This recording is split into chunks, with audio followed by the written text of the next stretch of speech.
Welcome to CodingCraft.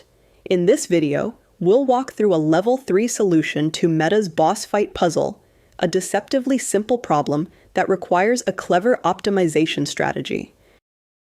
Here's the official task description from Meta's online puzzle platform. We're given a set of warriors with health and damage values, and the challenge is to select 2 of them to maximize damage against a boss who attacks continuously. The problem has strict constraints, so our solution must be both correct and highly efficient.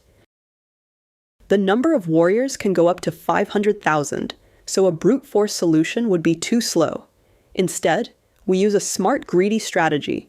We pick a good starting warrior, search for the best partner, then repeat the process until no improvement is found. This gives us near-linear performance in practice. Here's our final Python implementation. We first pre-compute each warrior's standalone damage. Then we repeatedly test all possible backup warriors for the current frontliner and update the best pair. This loop continues until no better combination is found, which usually happens in just a few iterations.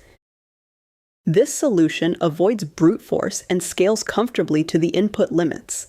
It's a great example of how to transform a naive idea into an efficient, practical algorithm. If you found this helpful, don't forget to check out other meta puzzle breakdowns on the channel.